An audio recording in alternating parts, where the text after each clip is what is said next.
Hello दोस्तों, स्वागत है आपका आज की क्लास में। आज की क्लास में हम आरओ मुख्य परीक्षा सामान्य हिंदी की पीवाईक्यू रिवीजन श्रृंखला शुरू कर रहे हैं।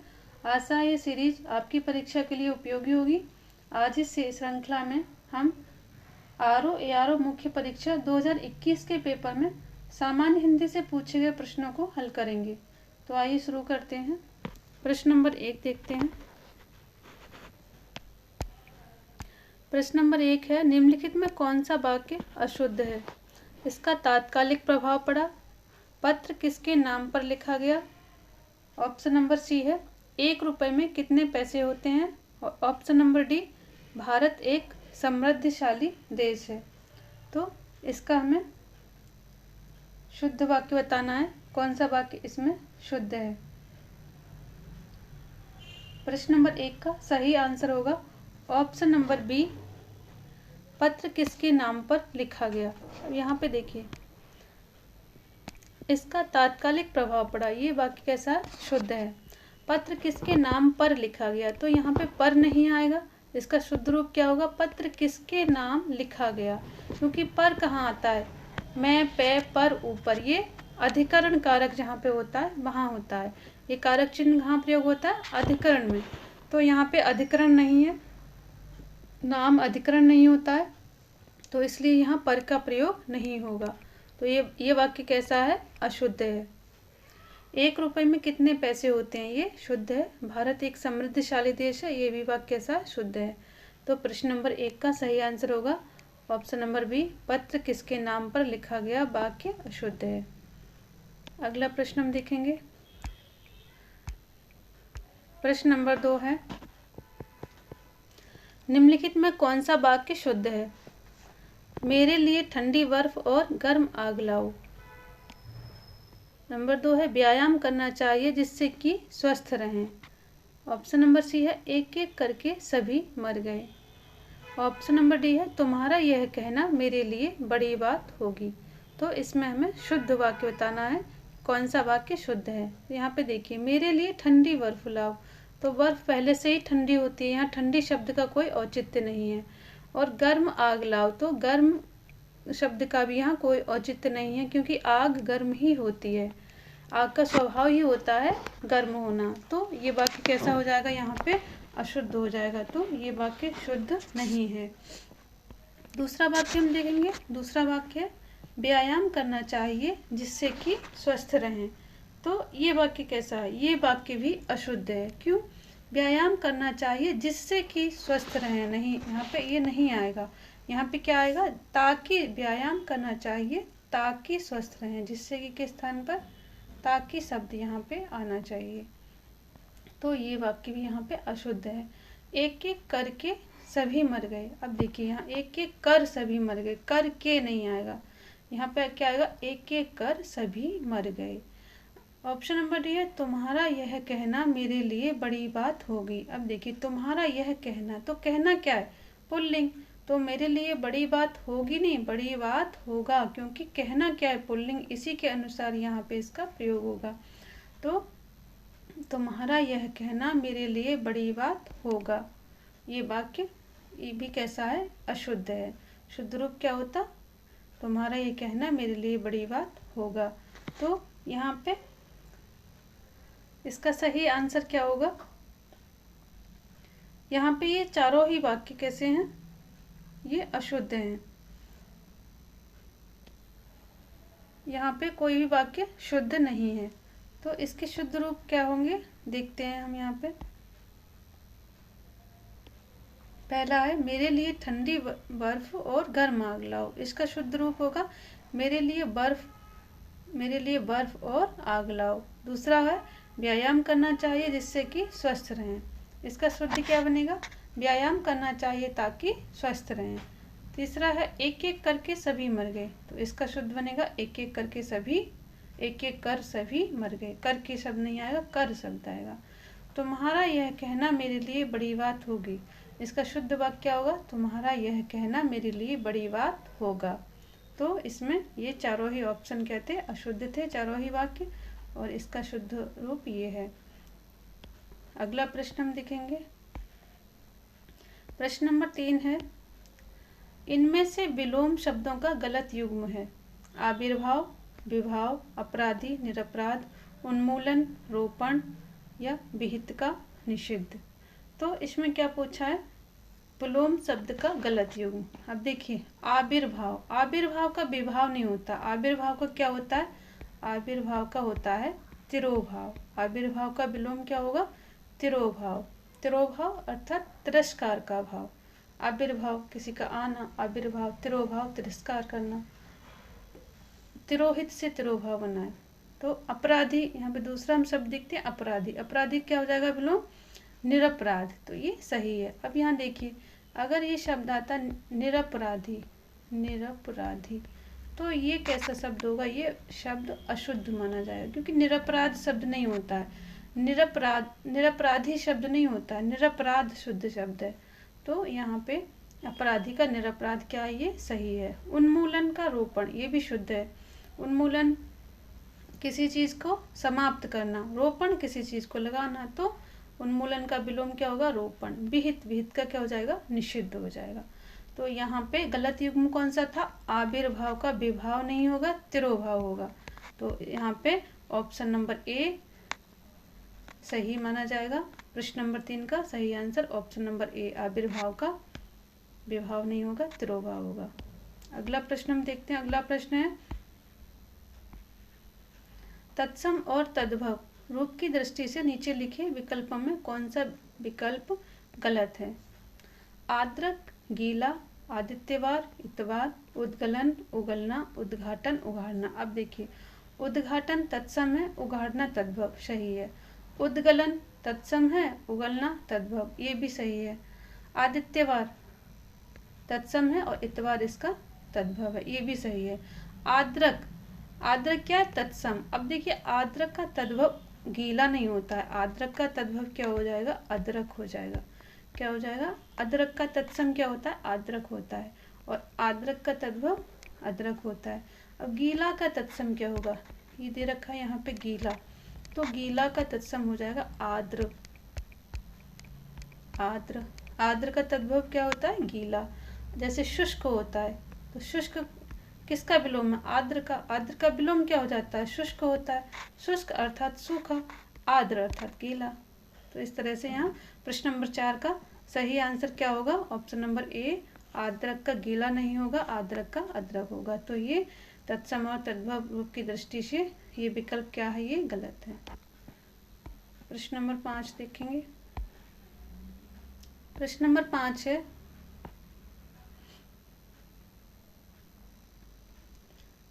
प्रश्न नंबर 5 देखेंगे। विशेषण से ये हमें क्या देखना है, इसमें निम्नलिखित में एक तथ्य गलत है। 4 तथ्य दिए हैं, इसमें से एक गलत है, हम देखते हैं कौन सा गलत है। विशेषण से संज्ञा की व्याप्ति परिमित हो जाती है। सबसे पहले हमें परिमित का अर्थ जानना है। परिमित का अर्थ क्या होता है, सीमित करना। क्या होता है इसका अर्थ, सीमित या फिर मर्यादित। सीमित या मर्यादित इसका अर्थ होता है।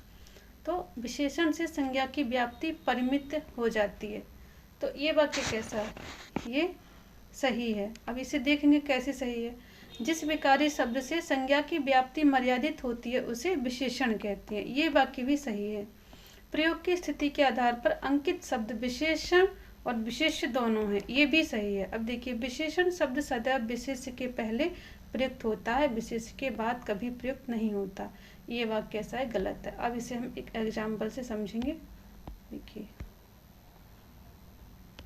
इसमें पहला ऑप्शन हम समझते हैं। पहला ऑप्शन है विशेषण से संज्ञा की व्याप्ति परिमित हो जाती है। अब देखिए यहाँ पर है कि यह गाय है, यह गाय है। दूसरा वाक्य है यह काली गाय है। दूसरा वाक्य क्या है, यह काली गाय है। अब यहाँ पे क्या लिख रहा है, विशेषण से संज्ञा की व्याप्ति परिमित हो जाती है। गाय क्या है, संज्ञा, और यहाँ कोई विशेषण प्रयोग नहीं हुआ है।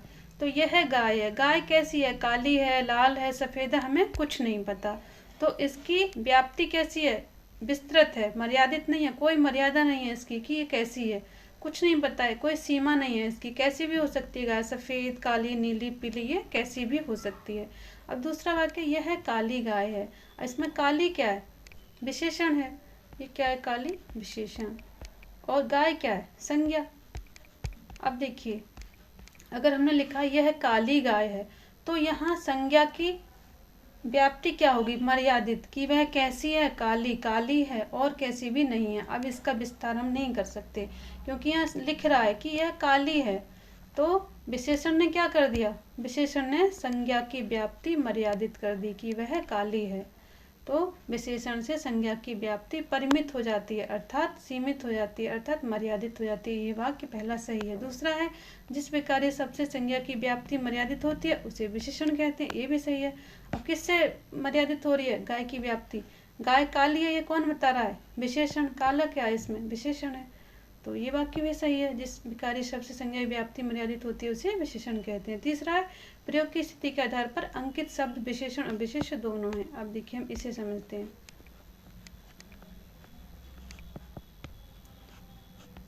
जैसे अंकित शब्द है, यहाँ पे अंकित किसी के नाम, अगर किसी का नाम है अंकित, किसी के नाम के रूप में प्रयोग हो रहा है, तब ये क्या है, तब ये विशेष्य हो गया। तो अंकित शब्द विशेषण और विशेष दोनों है। अगर किसी का नाम है अंकित तो क्या है, ये विशेष्य है। जैसे अंकित बहुत अच्छा लड़का है, तो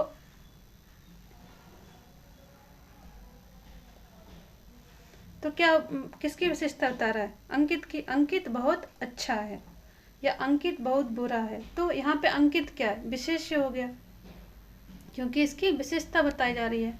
अब देखिए, अगर हम इसी शब्द को ऐसे प्रयोग करें,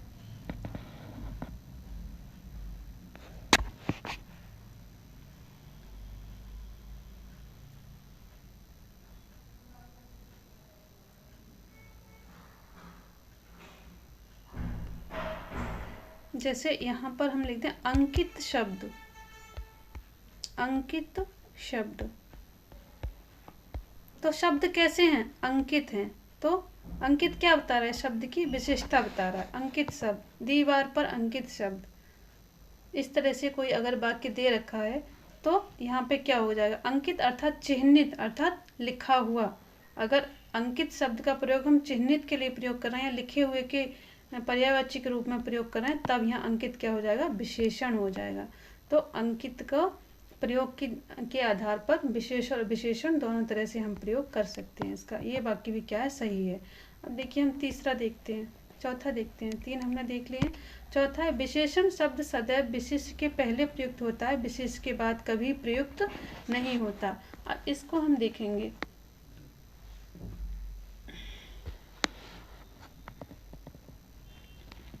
जैसे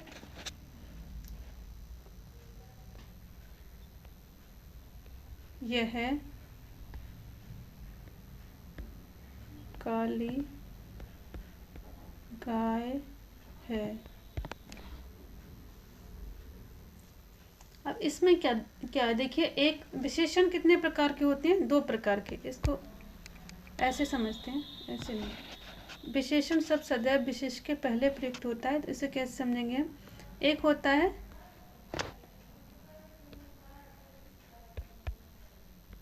विधेय विशेषण और एक होता है उद्देश्य विशेषण। एक क्या होता है, उद्देश्य विशेषण। तो दो प्रकार के विशेषण। विधेय विशेषण किसे कहते हैं, विधेय विशेषण जैसे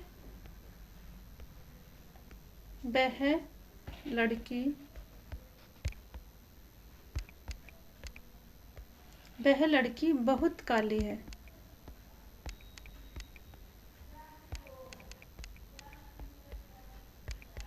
ये क्या है, वह लड़की बहुत काली है। अब देखिए यहाँ पे लड़की क्या है, संज्ञा, काली क्या है, विशेषण। तो काली शब्द कहाँ आ रहा है, संज्ञा के बाद में प्रयोग हो रहा है। अब यहाँ क्या लिख रहा है, विशेषण शब्द सदैव विशेष के पहले प्रयुक्त होता है।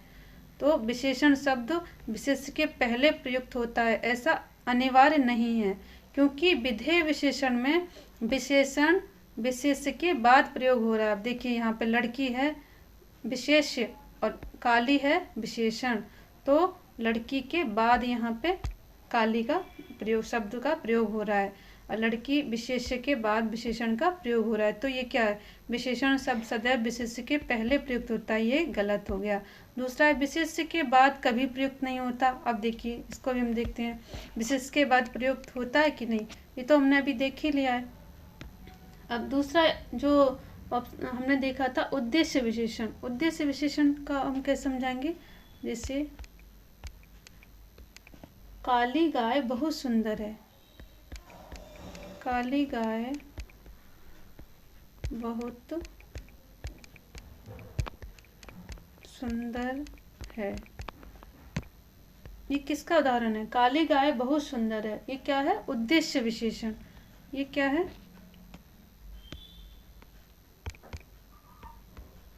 ये उद्देश्य विशेषण का उदाहरण है। उद्देश्य विशेषण कहाँ होता है, जब संज्ञा के पहले विशेषण का प्रयोग होता है, वहाँ क्या होता है, उद्देश्य विशेषण।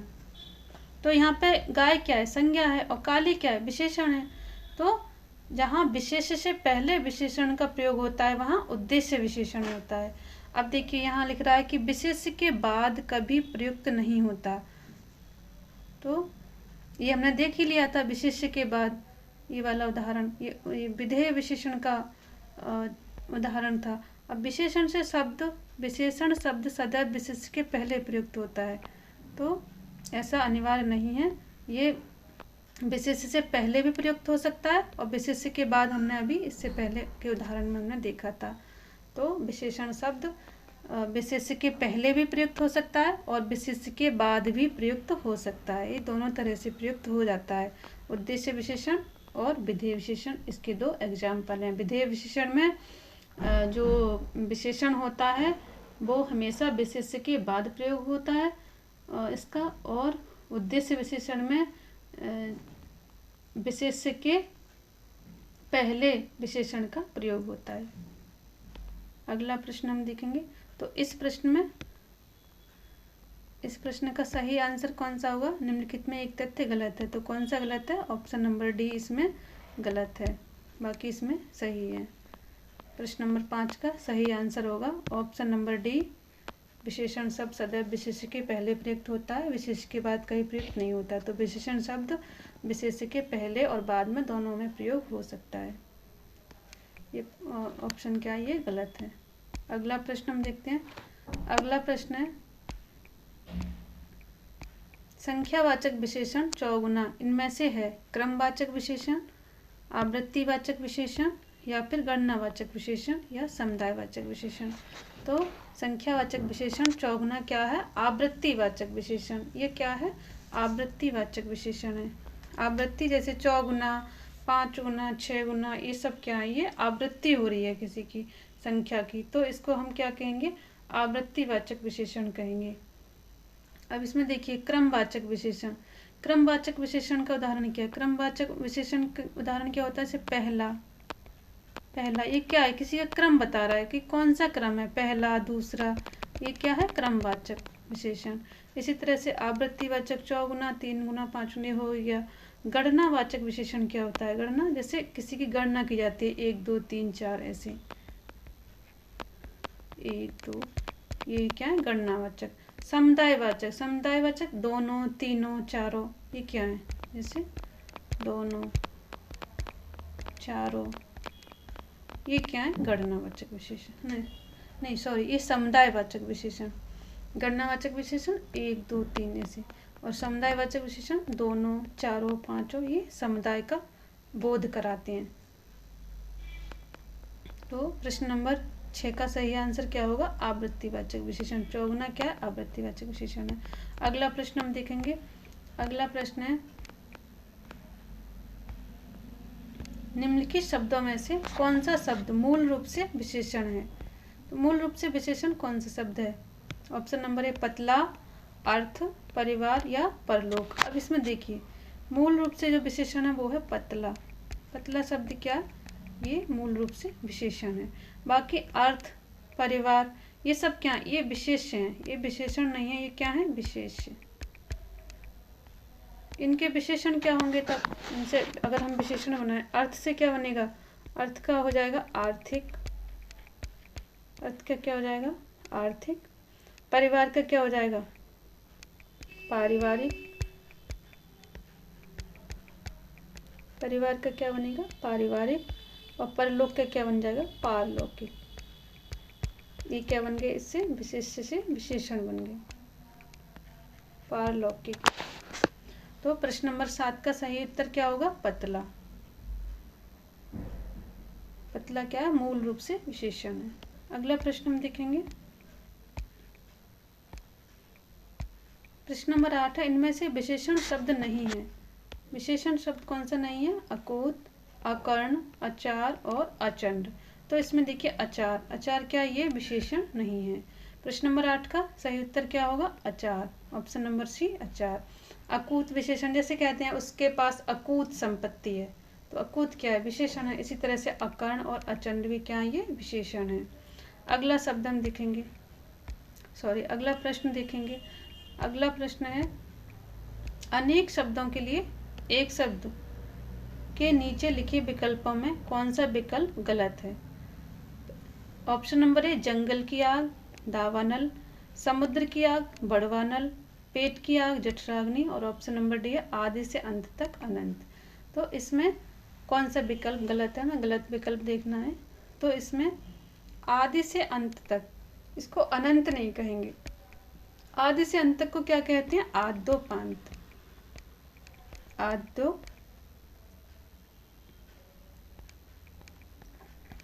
आद्योपांत। अब ये शब्द कैसे बना है देखिए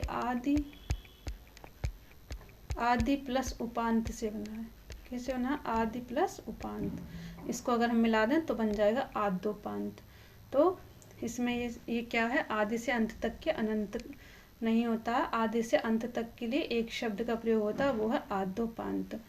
इसमें देखिए जंगल की आग को क्या कहेंगे दावानल, सही है। समुद्र की आग को बड़वानल कहेंगे। इसी तरह से पेट की आग को जठराग्नि कहेंगे और आदि से अंत तक के लिए आद्योपांत कहेंगे। तो प्रश्न नंबर 9 का सही आंसर होगा ऑप्शन नंबर डी आद्योपांत। और ये क्या है आदि से अंत तक अनंत, ये क्या है गलत है। प्रश्न नंबर 9 का ऑप्शन नंबर डी क्या है ये युग्म गलत है। अगला प्रश्न देखेंगे। अगला प्रश्न है अपनी विवाहिता स्त्री से उत्पन्न पुत्र इन अनेक शब्दों के लिए एक शब्द है जरायुज, जारज, दत्तक या औरस। तो अपनी विवाहिता स्त्री से उत्पन्न पुत्र के लिए हम क्या कहेंगे। तो इसका प्रश्न नंबर 10 का सही आंसर होगा औरस। अपनी विवाहिता स्त्री से उत्पन्न पुत्र को क्या कहेंगे औरस कहेंगे। अब जरायुज किसे कहेंगे, जरायुज जीव जो खेड़ी में लिपटा हुआ पैदा होता है उसको क्या कहते हैं जरायुज। और जारज जो गैर पुरुष से उत्पन्न हो, जिससे हमारा विवाह हुआ है उस पुरुष से ना हो के किसी अन्य पुरुष से अगर पुत्र की उत्पत्ति होती तो उसको क्या कहते हैं पुत्र उत्पन्न होता है उसको हम जारज कहते हैं। दत्तक किसे कहते हैं, दत्तक कहते हैं उत्तराधिकार के लिए गोद लिया गया पुत्र। अब देखिए जैसे कि लक्ष्मीबाई ने किसे लिया था दामोदर को गोद लिया था। किसे लिया था दामोदर। तो दामोदर को क्यों गोद लिया था अपना उत्तराधिकारी बनाने के लिए, क्योंकि उनकी कोई संतान नहीं थी, उनकी संतान थी उसकी मृत्यु हो गई। अंग्रेजों ने इनका जो राज्य था लक्ष्मीबाई का अपने राज्य में मिला लिया था, क्योंकि उन्होंने एक नीति लागू करी थी। कौन सी नीति, गोद निषेध नीति। उन्होंने कहा था किसी बच्चे को आप अगर आपका उत्तराधिकारी नहीं है, अपना बच्चा नहीं है तो आप किसी को गोद नहीं ले सकते। लेकिन लक्ष्मीबाई ने इस नीति को नहीं माना, उन्होंने दामोदर को गोद लिया।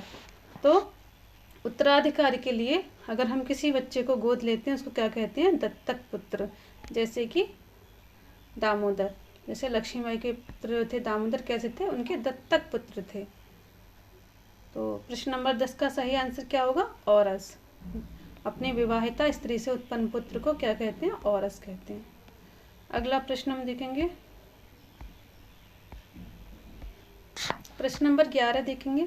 प्रश्न नंबर 11 आवा का तत्सम रूप होगा आग, अग्नि, आव या आपाक। देखिए आवा का आग नहीं होगा, आग और अग्नि, आग अग्नि का तद्भव आग हो जाएगा यहाँ पे। लेकिन आवा का तत्सम पूछा है तो आव नहीं होगा आपाक हो जाएगा। इसमें क्या हो जाएगा प्रश्न नंबर 11 का सही आंसर आपाक।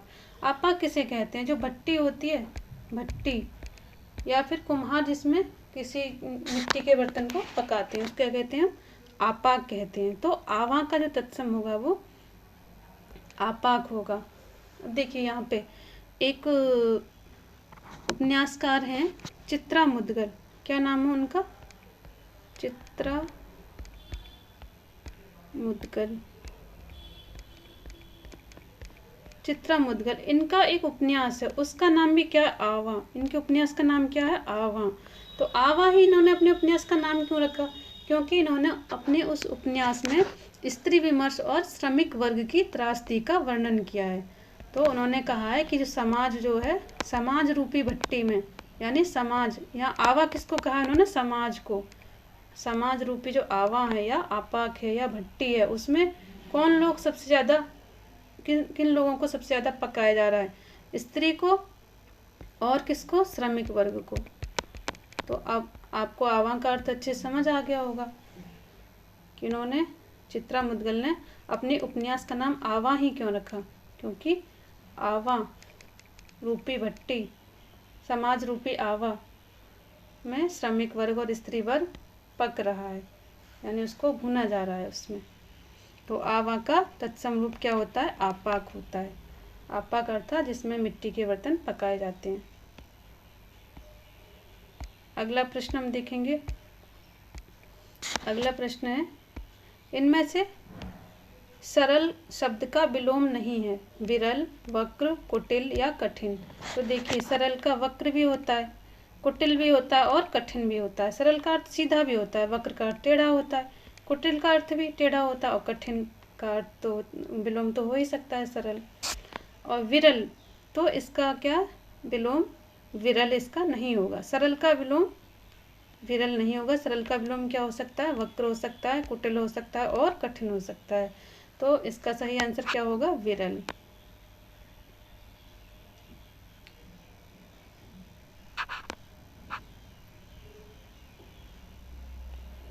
विरल का अगर विलोम पूछा जाता तब क्या आता? तब यहाँ क्या जाता? तब यहाँ सघन हो जाता। अगर विरल का विलोम पूछा जाता, विरल का विलोम क्या है? सघन। सरल नहीं है, इसका सघन है। अगला प्रश्न हम देखेंगे। अगला प्रश्न है, जो ज्ञात इतिहास से पहले काहों के लिए एक शब्द का प्रयोग पूछा कि एक शब्द का क्या प्रयोग करेंगे? अगर हम जो ज्ञात इतिहास से पहले का हो उसके लिए एक शब्द क्या है? अनैतिहासिक, ऐतिहासिक, प्रागैतिहासिक या इनमें से कोई नहीं। तो देखिए अनैतिहासिक शब्द कैसे बनाए? अन प्लस ऐतिहासिक। कैसे बनाइए? अन प्लस ऐतिहासिक। अन किसके अर्थ में प्रयोग होता है? नहीं के अर्थ में। ये किसके अर्थ में होता है? नहीं के अर्थ में। अर्थात ऐतिहासिक, अर्थात ऐतिहासिक, अन अर्थात नहीं है, अर्थात जो ऐतिहासिक नहीं है उसको क्या कहेंगे हम? जो इतिहास से संबंधित नहीं हो या जो ऐतिहासिक नहीं हो उसको क्या कहेंगे हम? अनैतिहासिक कहेंगे। दूसरा है ऐतिहासिक, ऐतिहासिक अर्थात जो इतिहास से संबंधित हो उसको क्या कहेंगे हम? ऐतिहासिक कहेंगे। तो ये भी सही है, ये भी नहीं हो सकता इतिहास से पहले, इसका अर्थ भी ये नहीं है इतिहास से पहले, इसका भी नहीं है। अब प्रागैतिहासिक, इसका ये शब्द कैसे बना है? तो ये शब्द बना है प्राक प्लस ऐतिहासिक से। कैसे बना है? प्राक प्लस ऐतिहासिक। प्राक कहते हैं, प्राक का अर्थ क्या होता है? प्राक का अर्थ होता है पूर्व या पहले। अब देखिए पूर्व या पहले, प्राक का अर्थ होता है पूर्व या पहले। ऐतिहासिक मतलब इतिहास से संबंधित, अर्थात जो इतिहास से संबंधित। ऐतिहासिक इतिहास संबंधित। और प्राक ऐतिहासिक मतलब ज्ञात इतिहास से पहले का, क्योंकि प्राक का अर्थ ही होता है पूर्व या पहले का। तो इसका अर्थ हो गया कि इतिहास से पहले का। इसको क्या कहेंगे हम? प्रागैतिहासिक। तो इसका सही आंसर क्या है? ऑप्शन नंबर सी, प्रागैतिहासिक। जो ज्ञात इतिहास से पहले का हो उसके लिए हम प्रागैतिहासिक शब्द का प्रयोग करेंगे। और ये सब बना कैसे? प्राक प्लस ऐतिहासिक। अगला प्रश्न हम देखेंगे। अगला प्रश्न है, जो अचानक आंखों से ओझल हो गया हो, जो अचानक आंखों से ओझल हो गया हो उसके लिए शुद्ध शब्द एक कौन सा है, इसमें से कौन सा शुद्ध शब्द है जो अचानक आंखों से ओझल हो गया, इसके लिए हम किस शब्द का प्रयोग करेंगे? अंतर्धान, अंतर्ध्यान या अंतर्ध्यान या फिर अंतर्धान या अंतर्धान, इसमें से कौन सा शुद्ध रूप है हमें देखना है। तो देखिए ये शुद्ध नहीं है, ये भी शुद्ध नहीं है, ये शुद्ध है, तो इसका शुद्ध क्या होगा? अंतर्धान शुद्ध होगा। ये भी अशुद्ध है, तो इसका शुद्ध क्या है? अंतर्धान। इस प्रश्न का सही आंसर कौन सा है? ऑप्शन नंबर सी, अंतर्धान। अंतर्धान किसे कहते हैं? जो अचानक आंखों से ओझल हो गया हो। अगला प्रश्न हम देखेंगे। अगला प्रश्न है, निम्नलिखित में विलोम शब्दों का सही युग्म है। आग्रह का विग्रह, गणतंत्र लोकतंत्र, आकीर्ण का विकीर्ण या थोक का परचून। अब देखिए यहाँ पे आग्रह का विग्रह नहीं होगा, आग्रह का क्या हो जाएगा? आग्रह का अनाग्रह होगा। आग्रह का विलोम क्या हो जाएगा? अनाग्रह। विग्रह का अर्थ तो किसी चीज को तोड़ना हो जाता है ना, विग्रह, तो आग्रह का विलोम विग्रह नहीं हो सकता। गणतंत्र का लोकतंत्र, अब देखिए गणतंत्र और लोकतंत्र एक तरह से देखा जाए तो ये तो पर्यायवाची ही हुए। गणतंत्र और लोकतंत्र की विशेषताएं तो एक जैसी ही होती हैं, तो इसका क्या हो जाएगा? गणतंत्र क्या हो जाएगा? राजतंत्र। इसका विलोम क्या होगा? राजतंत्र। आकीर्ण का विकीर्ण, ये सही है, सही युग्म पूछा है कि इसमें सही युग्म कौन सा है, तो आकीर्ण का विकीर्ण सही है। थोक का परचून नहीं होगा, थोक का क्या हो जाएगा? फुटकर हो जाएगा। ये क्या हो जाएगा यहाँ पे? फुटकर। तो इसमें प्रश्न नंबर 15 में कौन सा सही है? ऑप्शन नंबर सी, आकीर्ण का विकीर्ण। बाकी ये तीनों क्या है? ये गलत हैं। अगला प्रश्न देखेंगे। अगला प्रश्न है प्रश्न नंबर 16 देखेंगे। प्रश्न नंबर 16 है, निम्नलिखित में से एक अशुद्ध वाक्य है। अशुद्ध वाक्य में देखना है, पूज्यास्पद व्यक्ति का सम्मान करना चाहिए। दक्षिण भारत के लोग हिंदी तरभाषी हैं। और तीसरा है, सुरेखा ने गीत की 2-4 लड़ियाँ गाईं, 2-4 कड़ियाँ गाईं, अब परीक्षा प्रणाली बदलनी चाहिए। तो इसमें हमें अशुद्ध वाक्य देखना है। अब देखिए पहला है, पूज्यास्पद व्यक्ति का सम्मान करना चाहिए। अब यहाँ पे ये शब्द क्या है? गलत है, पूज्यास्पद नहीं प्रयोग होगा, यहाँ क्या होगा? पूजास्पद। यहाँ क्या आना चाहिए? पूजास्पद। तो पूजास्पद व्यक्ति का सम्मान करना चाहिए ऐसे लिखा जाता है, तब ये वाक्य शुद्ध होता है। तो ये वाक्य कैसा है? अशुद्ध है। इसमें क्या पूछा है? अशुद्ध वाक्य पूछा है। बाकी तीनों वाक्य कैसे हैं? तीनों वाक्य शुद्ध हैं। प्रश्न नंबर 16 का सही आंसर क्या होगा? ऑप्शन नंबर ए, पूज्यास्पद व्यक्ति का सम्मान करना चाहिए। ये कैसा वाक्य? अशुद्ध वाक्य। अगला प्रश्न हम देखेंगे। अगला प्रश्न है, प्रश्न नंबर 17 है, उपत्यका का विलोम क्या होगा? अनुत्तिका, अधित्तिका, उचत्तिका या अपत्यका। अब देखिए ये मैंने विलोम वाली क्लास में कराया भी था, अधित्तिका। तो उपत्यका का विलोम क्या हो जाएगा? अधित्तिका हो जाएगा। उपत्यका कहते किसे हैं? उपत्यका कहते हैं पहाड़ के नीचे की समतल भूमि जो होती है, पहाड़ के नीचे की समतल भूमि, इसको क्या कहते हैं हम? उपत्यका कहते हैं। तो अधित्तिका किसे कहते हैं? अधित्तिका कहते हैं पहाड़ के ऊपर की समतल भूमि को अधित्तिका कहते हैं। तो इसका सही आंसर क्या होगा? ऑप्शन नंबर बी, अधित्तिका। आगे हम देखते हैं। प्रश्न नंबर 18 देखते हैं। प्रश्न नंबर 18, निम्नलिखित में शुद्ध वर्तनी वाला शब्द कौन सा है? सृष्टि, अनधिकार, अभ्यंतरिक या सामुद्रिक। प्रश्न नंबर 18 हम देखेंगे। तो प्रश्न नंबर 18 में शुद्ध वर्तनी वाला शब्द कौन सा है? सृष्टि कैसा? अशुद्ध है। सृष्टि कैसे लिखा जाएगा? सृष्टि शुद्ध ऐसे लिखा जाता है। अनधिकार, अनधिकार क्या? अनधिकार क्या है? ये शुद्ध है। तो क्या पूछा? शुद्ध वर्तनी वाला शब्द पूछा है। तो प्रश्न नंबर 18 का सही आंसर क्या हो जाएगा? ऑप्शन नंबर बी, अनधिकार। अभ्यंतरिक, अभ्यंतरिक क्या है? ये भी अशुद्ध है। तो अभ्यंतरिक नहीं होता, आभ्यंतरिक होता है। क्या होता है ये? आभ्यंतरिक होता है।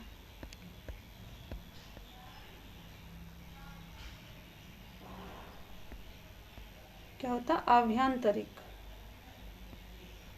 तो अभ्यंतरिक का शुद्ध क्या होगा? आभ्यंतरिक होगा। समुद्रिक, समुद्रिक नहीं होता है, समुद्र से संबंधित क्या होगा? सामुद्रिक होगा। क्या होगा? सामुद्रिक।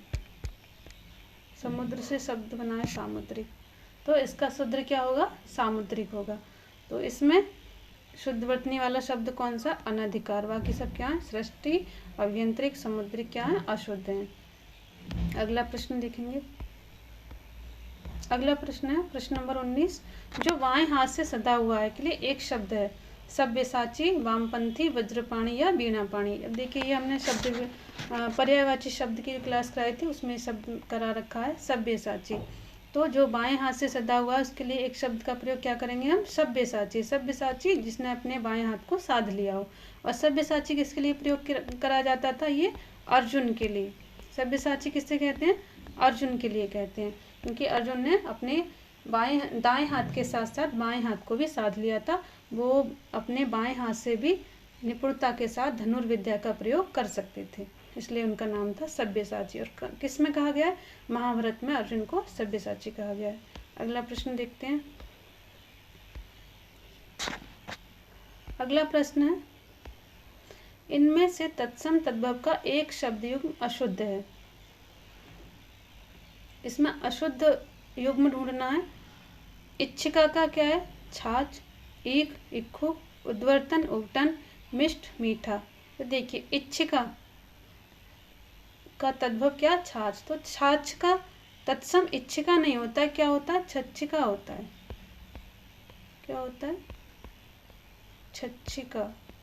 छच्छिका क्या है? छच्छिका छाछ का तत्सम है। इसी तरह से इक्खु, ईख का जो तत्सम है वो इक्खु नहीं होता है, क्या होता है? इक्षु होता है। क्या होता है? इक्षु। तो ये भी क्या है? गलत है। ये भी अशुद्ध है और ये भी अशुद्ध है। अब यहाँ देखिए उद्वर्तन उबटन, ये क्या? ये शुद्ध है। उद्वर्तन उबटन, ये यहाँ पे गलत लिख गया। यहाँ पे इसकी जगह क्या होना चाहिए था? ये ऑप्शन, ये टाइपिंग मिस्टेक हो गई यहाँ पे गो में और यहाँ गोबर, ये ऑप्शन में दे रखा था, ये गलत यहाँ पे टाइप हो गया। तो ऑप्शन नंबर डी क्या है? गो में गोबर। ये भी क्या है? ये भी तत्सम तद्भव का युग्म क्या है? शुद्ध है। तो इसमें अशुद्ध कौन कौन सा होगा? ऑप्शन नंबर ए और ऑप्शन नंबर बी। तो इसमें ए और बी दोनों क्या हैं? अशुद्ध हैं। बाकी ये भी शुद्ध है और ये भी शुद्ध है। लेकिन अगर यहाँ पे मिष्ट और मीठा दे रखा है तो ये यहाँ पे अशुद्ध माना जाता है, क्योंकि मिष्ट शब्द क्या है? अशुद्ध है। इसका शुद्ध क्या होगा? शुद्ध होगा मिष्ट। मिष्ट शुद्ध है। मीठा का तत्सम क्या होता है? मिष्ट होता है, ना कि मिष्ट होता है। अगला प्रश्न देखेंगे। इस प्रश्न का सही आंसर क्या होगा? ऑप्शन नंबर ए और बी दोनों। यहाँ पे ये गलत है, यहाँ गो में और गोबर अगर लिखा जाएगा तो ए और बी दोनों होगा। अगर ये इसी ऑप्शन को माने तो ए, बी और सी तीनों अशुद्ध हैं, सिर्फ उद्वर्तन और उबटन शुद्ध है। अगला प्रश्न देखेंगे हम। अगला प्रश्न मसरण का विपरीतार्थक शब्द होगा। मसरण का विलोम पूछा है, तो मसरण का सुकुमार नहीं होगा, चिक्कण नहीं होगा, क्या हो जाएगा? रूक्ष। रूक्ष किसे कहते हैं? रूखा। रूक्ष का अर्थ क्या होता है? रूखा। और मसरण का अर्थ क्या होता है? चिकना होता है। और इसका क्या, ये क्या है? नरम। नरम भी इसका विपरीत नहीं होगा। तो क्योंकि मसरण का अर्थ नरम भी होता है और चिकना भी होता है, ये सब क्या है? इसके पर्यायवाची कह सकते हैं हम। सुकुमार भी, चिकना भी, नरम भी। लेकिन रूक्ष जो है, रूक्ष क्या है? इसका विलोम है, क्योंकि रूक्ष का अर्थ क्या होता है? रूखा होता है। तो प्रश्न नंबर 21 का सही आंसर होगा ऑप्शन नंबर सी, रूखा। क्या होगा इसका सही आंसर? ऑप्शन नंबर सी, रूक्ष। अगला प्रश्न देखते हैं।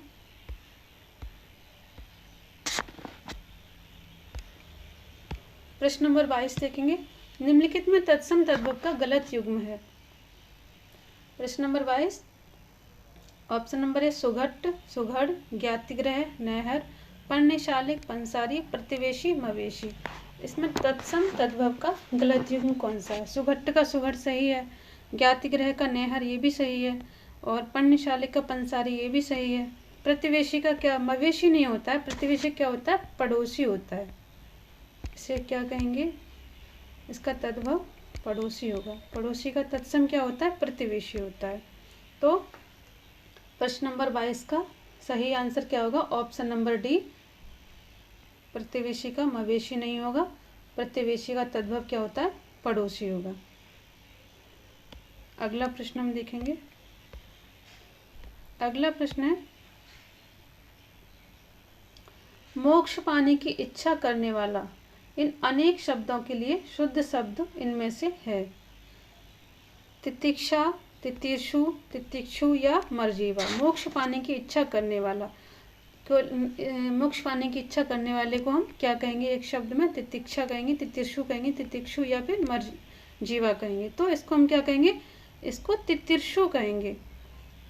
मोक्ष पाने की इच्छा रखने वाले क्या कहते हैं, तितिर्षु कहते हैं।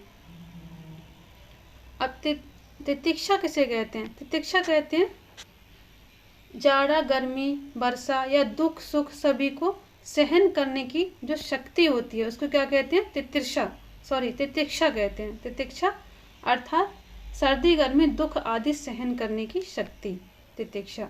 तितिक्षु किसे कहते हैं, जो सर्दी गर्मी दुख सुख आदि को सहन करने की क्षमता रखने वाले क्या कहेंगे, तितिक्षु कहेंगे। और जाड़ा गर्मी वर्षा को सहने की शक्ति, तितिक्षा, शक्ति रखने वाला तितिक्षु। मरजीवा किसे कहेंगे, जो मरकर जीने वाला, यानी मरकर जो जीता है उसको क्या कहते हैं, मरजीवा। तो इस शब्द में मोक्ष पाने की इच्छा करने वाले क्या कहेंगे, तितिर्षु कहेंगे। प्रश्न नंबर 23 का सही आंसर ऑप्शन नंबर बी, तितिर्षु। अगला प्रश्न देखेंगे। प्रश्न नंबर 24 है, अशुद्ध वर्तनी वाला शब्द है। उंगली, बांस, पांचवा या फिर दांत। यहाँ देखिए उंगली क्या है, उंगली शुद्ध है, बांस भी शुद्ध है, पांचवा शुद्ध नहीं है। पांचवा क्या, अशुद्ध है। पांचवा शुद्ध कैसे होगा, ये पांचवा का शुद्ध रूप ऐसे लिखा जाएगा। तो पांचवा क्या है, अशुद्ध वर्तनी वाला शब्द है। दांत भी क्या है, शुद्ध है। तो प्रश्न नंबर 24 का ऑप्शन नंबर सी, पांचवा अशुद्ध वर्तनी वाला शब्द है। अगला प्रश्न देखेंगे। प्रश्न नंबर 25 देखेंगे। वर्तनी की दृष्टि से निम्नलिखित में से शुद्ध शब्द है। अनुग्रहित, अनुग्रहित, अनुग्रहित या अनुग्रहित। इसमें से कौन सा शुद्ध है, तो देखिए ये भी अशुद्ध है, ये भी अशुद्ध है, ये शुद्ध है, ये क्या है, शुद्ध है ये शब्द, और ये भी अशुद्ध है। तो प्रश्न नंबर 25 का क्या होगा, ऑप्शन नंबर सी, अनुग्रहित, ये शुद्ध है। प्रश्न नंबर 26 देखेंगे। प्रश्न नंबर 26 है, भांडार, कुक्कुर, कटुक या मयंद। इनमें क्या है, तद्भव शब्द देखना है। निम्नलिखित में तद्भव शब्द है, भांडार, कुक्कुर, कटुक या मयंद। तो देखिए कुक्कुर और कटुक ये दोनों तो कैसे हैं, तत्सम है। ये दोनों कैसे हैं, तत्सम है। कुक्कुर का अर्थ क्या होता है, कुक्कुर किसे कहते हैं, कुत्ते के लिए। ये मैंने उसमें कराया भी है आपको, पर्यायवाची शब्द कराए हैं कुत्ते के, उसमें कुक्कुर कराया है। और कटुक किसे कहते हैं, कटुक कहते हैं कड़ुआ के लिए।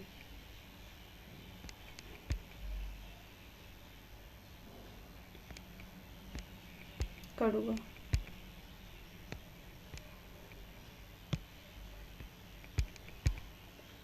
तो देखिए कटुक कड़ुआ और कुक्कुर कुत्ता।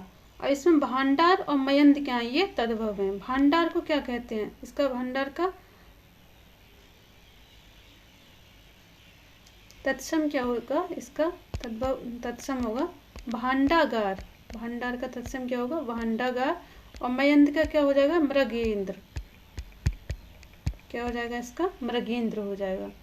तो मयंद और भांडार कैसे हैं, तद्भव हैं। तो क्या पूछा है इसमें, तद्भव पूछा है। तो ऑप्शन नंबर ए और डी कौन कौन सा हो जाएगा, डी हो जाएगा और ए हो जाएगा। प्रश्न नंबर 26 के सही आंसर क्या होंगे, ए और डी। कैसे शब्द हैं ये, तद्भव हैं, और ये दोनों कैसे हैं, तत्सम हैं। अगला प्रश्न देखते हैं। अगला प्रश्न है प्रश्न नंबर 27 है, वह बहुत खाता है। इस वाक्य में प्रयुक्त बहुत शब्द इनमें से है। अपूर्णांक बोधक विशेषण, परिमाण बोधक, निश्चित संख्यावाचक या तुलनात्मक विशेषण। तो देखिए वह बहुत खाता है, ये क्या है, परिमाण बोधक विशेषण है। क्यों? अब परिमाण में भी दो होते हैं, निश्चित परिमाण और अनिश्चित परिमाण बोधक। निश्चित हो जाता है कि वह कितना खाता है, 1 किलो 2 किलो, ये क्या निश्चित परिमाण। और बहुत, थोड़ा, कम, ये क्या है, ये अनिश्चित परिमाण बोधक। तो ये इसमें बहुत शब्द क्या है, कोई निश्चित संख्या नहीं बता रहा है, तो इसलिए अनिश्चित परिमाण बोधक। और अनिश्चित नहीं दे रखा है तो परिमाण बोधक विशेषण। वह बहुत खाता है क्या है, परिमाण बोधक विशेषण है। अगला प्रश्न हम देखेंगे।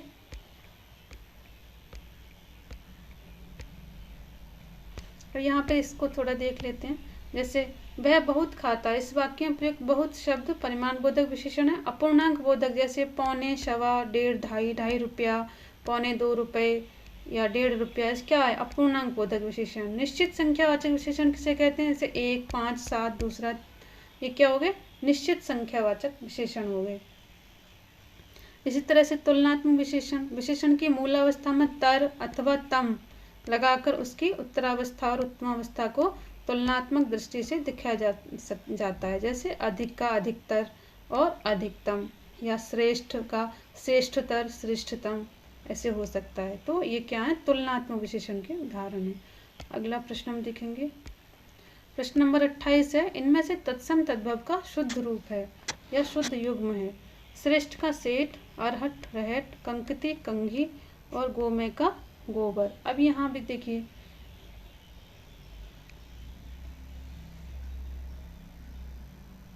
श्रेष्ठ क्या पूछा, तत्सम तद्भव का शुद्ध युग्म। तो श्रेष्ठ जो होता है, सेठ का तत्सम नहीं है। सेठ का तत्सम क्या होगा, श्रेष्ठी होगा। क्या हो जाएगा यहाँ पे, श्रेष्ठी। तो ये क्या है यहाँ पे, ये गलत है। अरहट का रहट, तो रहट का जो तत्सम होता है वो अरहट नहीं होता, क्या होता है, अरघट्ट होता है। क्या होता है इसका, अरघट्ट होता है। तो ये भी गलत है, ये भी तत्सम तद्भव का शुद्ध युग्म नहीं है। कंकती का कंघी, ये क्या है, शुद्ध है। अब यहाँ देखिए, ये भी गलत टाइप हो गया। यहाँ पे आना चाहिए मिष्ठ, यहाँ पे मिष्ठ और मीठा, ये इस ऑप्शन में ये दे रखा था। यहाँ मिष्ठ, ये जो इससे पहले एक प्रश्न में दे रखा था मिष्ठ मीठा, वो यहाँ आना चाहिए था, और गोमय गोबर वहाँ पे लिखा जाना चाहिए था। तो यहाँ पे मिष्ठ और मीठा, ये भी क्या है, ये भी अशुद्ध है।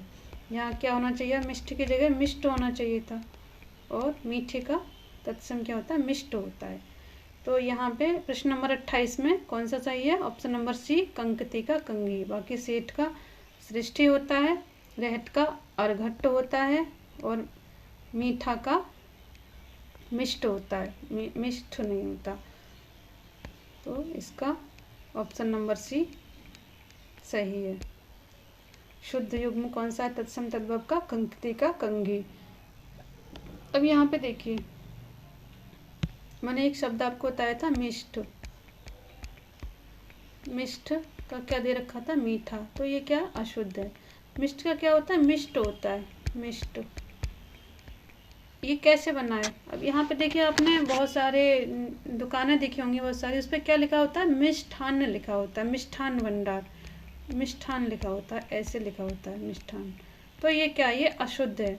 शुद्ध शब्द क्या होता है, मिष्टान्न होता है। ये शुद्ध अशुद्ध में आने वाला शब्द है, इसलिए मैंने यहाँ बता दिया है। शुद्ध शब्द क्या होता है, मिष्टान्न होता है। मिष्टान्न किसे कहते हैं, ये कैसे बना है शब्द, ये बना है मिष्ट प्लस अन्न से, और इसको अगर मिला दें तो बन जाएगा मिष्टान्न। अर्थात मिष्ट कहते हैं मीठे के लिए अन्न, अर्थात अन्न मीठा है जो अन्न, उसे क्या कहते हैं, मिष्टान्न। तो मिठाई के लिए क्या कहते हैं, मिष्टान्न। तत्सम क्या होता है, मीठा का मिष्टान्न होता है, मिष्ट होता है। मीठा का मिष्ट और मिठाई का क्या होता है, मिष्टान्न, अर्थात मीठा है जो अन्न। आगे प्रश्न देखते हैं। प्रश्न नंबर 29 देखते हैं। निम्नलिखित में अनग का विलोम, निम्नलिखित में अनग का विलोम है। अनग का विलोम पूछा है, तो अनग का विलोम क्या होगा, निरग होगा, निष्पाप होगा, कृति होगा, या फिर अघि होगा। अब देखिए, अनग का अर्थ क्या होता है, अनग का अर्थ होता है पुण्य। तो इस हिसाब से यहाँ अनग का विलोम, वैसे इस ऑप्शन के हिसाब से देखें तो इसमें अघि सही होगा। अनग का विलोम क्या होगा? अघी। निरग नहीं होगा, निष्पाप नहीं होगा, कृति नहीं होगा, क्योंकि अनग का अर्थ ही होता है पुण्य, तो निष्पाप तो हो ही नहीं सकता है। पुण्य और निष्पाप तो समानार्थी हो गए एक तरह से, निष्पापी अगर यहाँ पे होता तो इसका क्या होगा? अघी। लेकिन अघी अगर ऑप्शन में नहीं है, अघ दे रखा है, तो अघ भी सही होगा। अनग का वैसे सही जो विलोम है वो अघ है। अब अघ ऑप्शन में नहीं दे रखा है, अघी दे रखा है, तो अघी सही करेंगे। लेकिन अघ और अघी दोनों दे रखे हैं, तब आप अघ सही करेंगे, क्योंकि अनग का सही विलोम अघ ही है। अघ का अर्थ होता है पाप, अघ का अर्थ पाप और अनग का अर्थ पुण्य। और अघी का जो अर्थ होता है सही, वो पापी होता है। क्या होता है? पापी। अब देखिए यहाँ पे दे रखा निरग। निरग का अर्थ क्या होता है? पाप रहित या फिर निष्पाप। तो यहाँ पे अनग का विलोम क्या होगा? अघी, क्योंकि अघ ऑप्शन में नहीं है। निरग नहीं होगा, निष्पाप भी नहीं होगा, कृति भी नहीं होगा, तो इसका सही आंसर क्या हो जाएगा? अघी। अनग का अर्थ क्या होता है? पुण्य होता है, और अघी का अर्थ पापी होता है। अगला प्रश्न देखेंगे। प्रश्न नंबर 30 देखते हैं। प्रश्न नंबर 30 है, प्रविशेषण को कामता प्रसाद गुरु ने इनमें से कहा है? अंतर विशेषण, सामान्य विशेषण, बाह्य विशेषण या असामान्य विशेषण। तो देखिए कामता प्रसाद गुरु ने प्रविशेषण को क्या कहा? अंतर विशेषण कहा है। प्रविशेषण कहते किसे हैं, इसे हम थोड़ा देख लेते हैं। प्रविशेषण को हम देख लेते हैं थोड़ा। तो जैसे एक उदाहरण है यहाँ पे,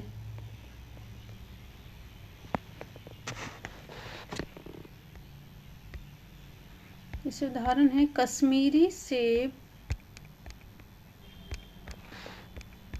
सिंदूरी लाल होता है। सिंदूरी लाल होता है। अब देखिए यहाँ पे लाल क्या है? यहाँ पे लाल शब्द जो है वो विशेषण है, और सिंदूरी क्या है? ये क्या है? सिंदूरी क्या है? ये है प्रविशेषण।